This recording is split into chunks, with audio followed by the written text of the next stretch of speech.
My stupid refrigerator thinks I'm pregnant.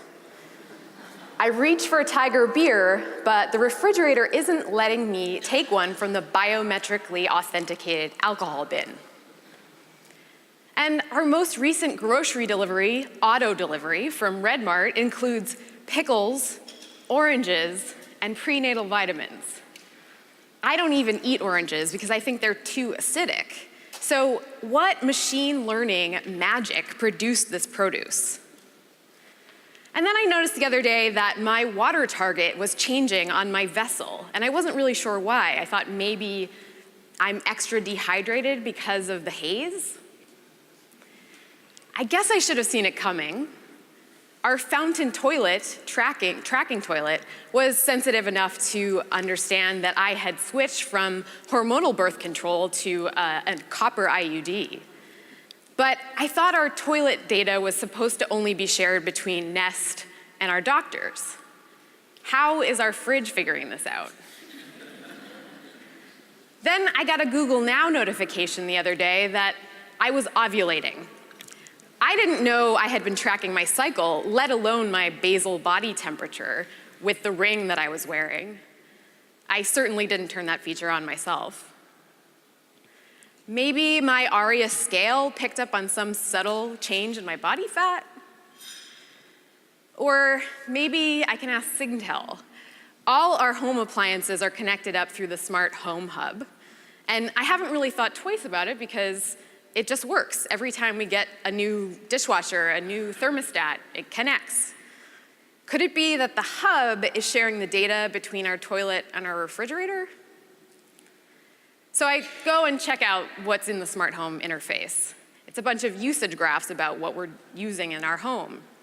Apparently, we have been watching a below average amount of television lately, but I can't find anything that looks like a pregnancy notification. Where is this bogus conception data coming from? Then my mobile phone rings. It's a bot offering me a deal on supplemental expat health insurance. An automated agent helpfully reminds me of the 10 to 24-month wait period for securing maternity coverage here in Singapore. Then my watch pings, the lights in the room dim, and a connected aromatherapy candle lights up. The heart monitor that I'm wearing on my bra alerts me that my heart rate and breathing is irregular and that I should stop and take a moment for some meditation. So I sit down on my posture tracking yoga mat and try to sink in. But I cannot keep my mind from wandering.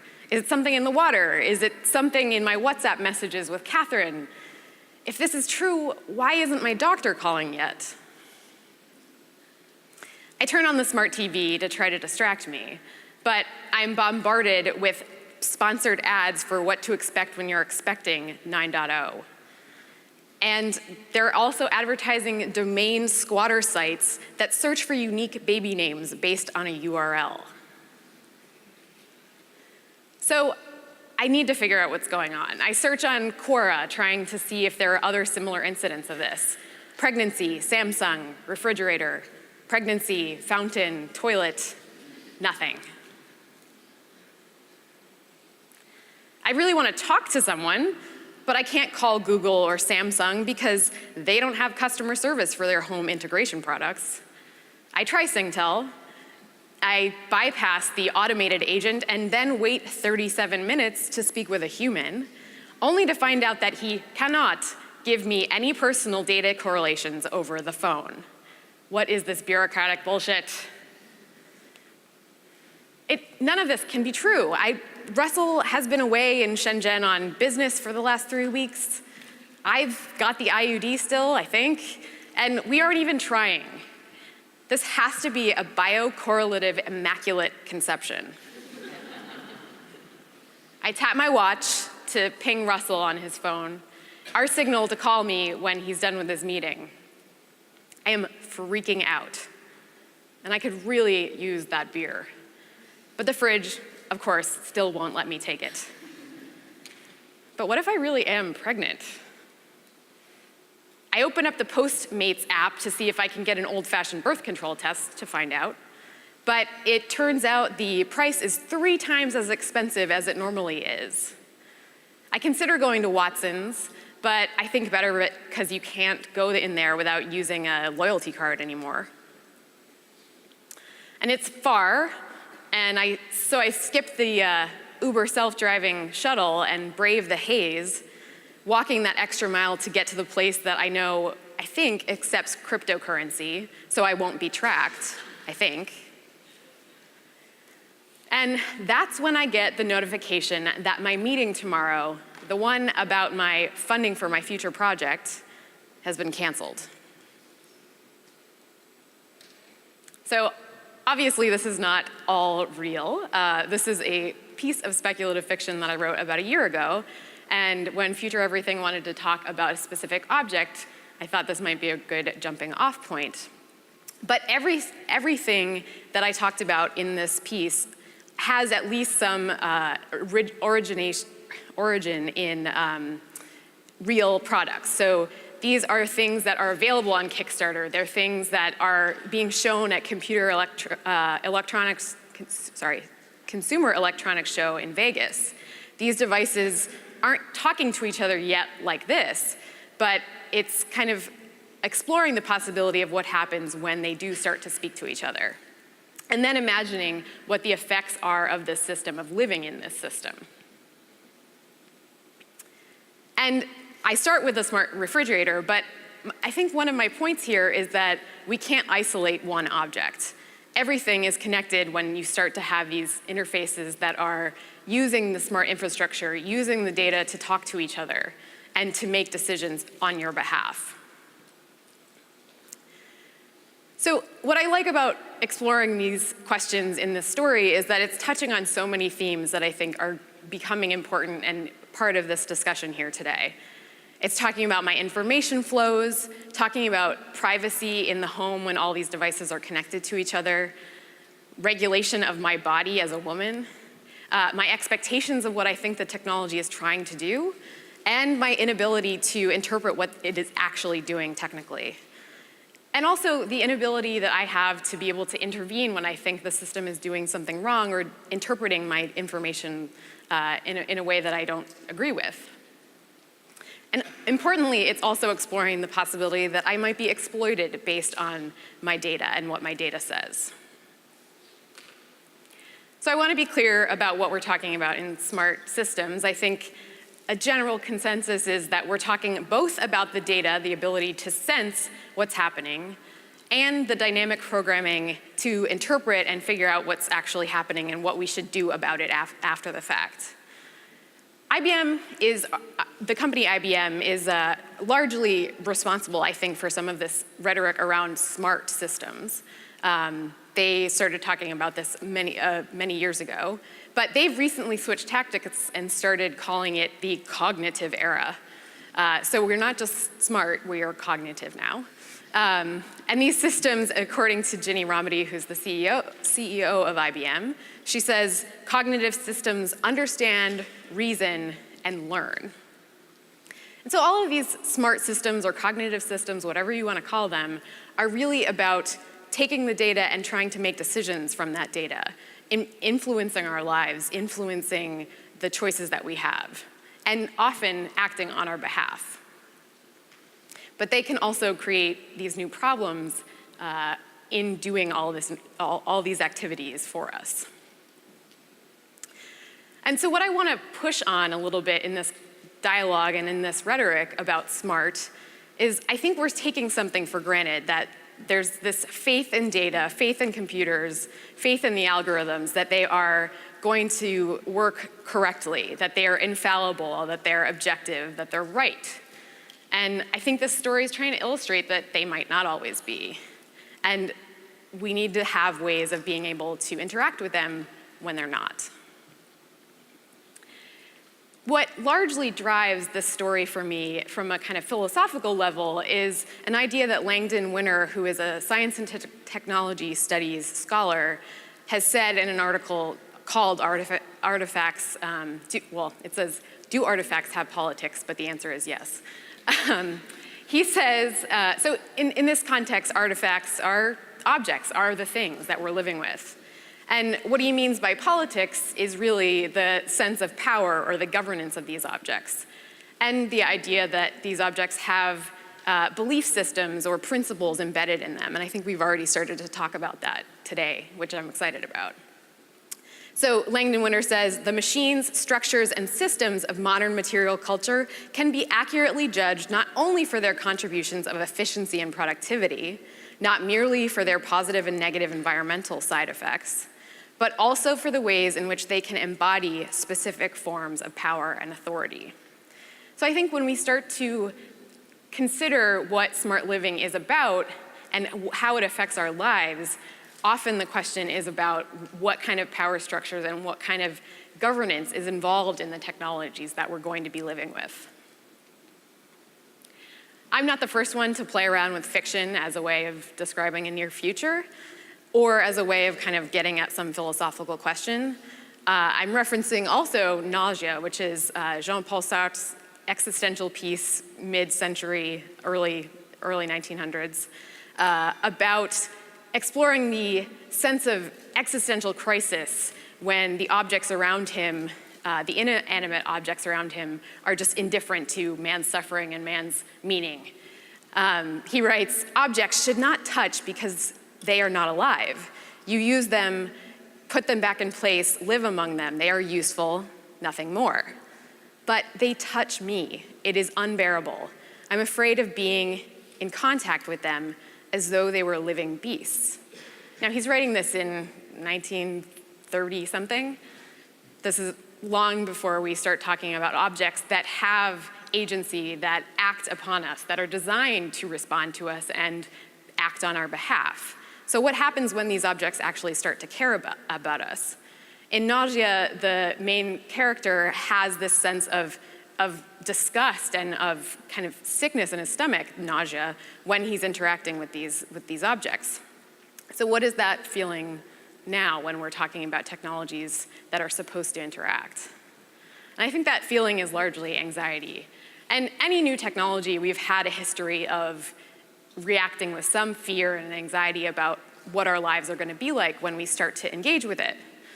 And I think someone described anxiety as a worry about the future, the clinical sense of anxiety, but I think it applies in this sense as well.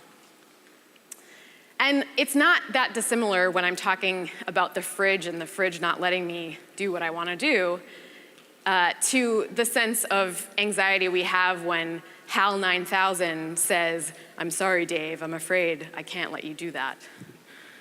And I want to explore that creepy feeling and try to unpack where that creepiness and that concern comes from, because I think that's actually where a lot of our future concerns can begin to surface the questions that we can answer and anticipate and get in front of. Recently, Marcello Renesi was talking about the Internet of Things in an ethics piece. And he says, the price of the Internet of Things will be a vague dread of a malicious world.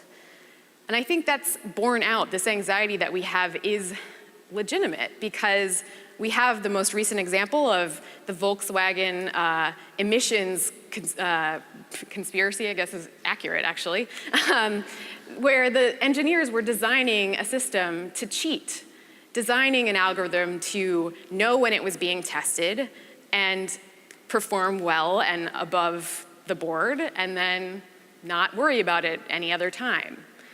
And so that system relies on algorithms, relies on data, but it is designed to be maliciously cheating. So all of our trust in these smart systems is really just reliant on the humans that are designing these things. And I think that's especially true when we talk about these objects that are pushing us in one direction or encouraging us to act a certain way or acting in some ways on our behalf. And so that's part of the internet of paternalistic things that I'm trying to get at. I'm borrowing from libertarian paternalism, Cass Sunstein and Richard Thaler's idea. Their book is called Nudge. And it's taking the idea from behavioral economics that we as consumers, as citizens, are very much influenced by the default choices, the default rules, the way that the choices are framed in kind of making a decision. And so they're trying to take advantage of that and push us in the right direction. But who determines what that right direction is? And so in the case of the refrigerator, is it going to start ordering me more healthy food? Or is it going to keep replacing the Oreos that I like to eat from this machine learning, like acting on my previous behaviors? Who gets to define that balance between how things are optimized? Is it commercial industry or government or me? And do we have any way to actually make sure that the choice architectures still exist to make libertarian paternalism work? You have to be able to have a choice in a system that is nudging you in the right direction. Smart things are also anticipating our needs, and so in doing so, they have to make a lot of assumptions about what we want, what our intentions are. And I think we're at a very important time in our interaction with technology where we are no longer seeking out answers to things, but the answers are coming to us.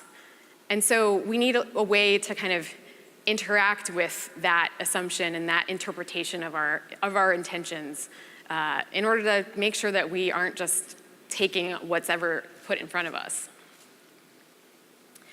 These smart systems are also really, really seamless. They're supposed to remove all the friction. It's all about integrating all these things so that they work behind the scenes. But in doing so, they of course obscure some of that interaction and some of the process that's involved. And so I want to make sure that our smart systems have feedback mechanisms, room for correcting when something gets us wrong, when it interprets us the way that doesn't really match up with our sense of ourselves. And we have to be able to tweak these personalized systems. And everything is personalized. It's trying to know all the relevant information about me to give me the most tailored and perfect interaction. But if I don't get to tailor that interaction as well and respond to it, then it's personally limiting to me. So I want to make sure that our smart technologies are empowering us, giving us the ability to make decisions about ourselves, giving us more autonomy, not less. And I think Scott touched on that as well.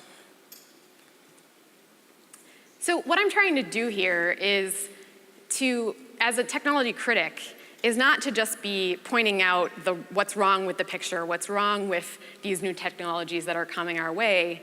I'm hoping to also give us the vocabulary and concepts to shape our futures, to have an impact on what we adopt and what we take on. And in doing so, I want to pay attention to those anxieties to try to address them with actual solutions. When we're talking about smart living, I'm thinking a lot about how we're living critically and thinking critically about living, and specifically to our relationship to technologies and the companies and governments that are behind them. So I think the core question behind all this is, how do we make sure that our smart technologies are actually working on our behalf? I think there's a couple ways we can do that. Smart optimization is one. So we're talking about smart nations, and there are certain priorities as to where we put that smart technology into play. Aging populations, workforce concerns, city density. I hear a lot floating around here in Singapore, but how were those priorities decided? How are we choosing, or what are we choosing to optimize for, and who are we optimizing for? In Singapore, we have this living lab conversation going on. But living in a lab is kind of like living in an experiment. And so we are human subjects living this reality. So how do we make sure that there's humane treatment of the experimental subjects involved? I think that means we have to put audit systems in place for keeping checks on the designers, the technologists, the governments, and making sure that we're acting on our behalf. In the Responsive City by Susan Crawford and Stephen Goldsmith, they're talking a lot about this governmental transition for smart nations and smart cities. And there's a move from having a rule-based approach to understanding management and compliance, and towards an orientation for smart technologies to allow the ability to problem solve. And what they're really talking about is allowing governments and government employees and citizens alike to be able to respond to things. In Singapore, it's a pretty rule-based society here in some ways. And I want to make sure that the smart technology that we're applying doesn't just reiterate another layer of programmatic bureaucracy, but actually allows people to be responsive. So I want to end on the idea that we're making smart technology on our terms. And I think the promise of smart data and smart cities is that we have the ability to tell our own stories. We can use the technology that we're building, the infrastructure, the APIs, the sensors, to actually reinsert our story into this process.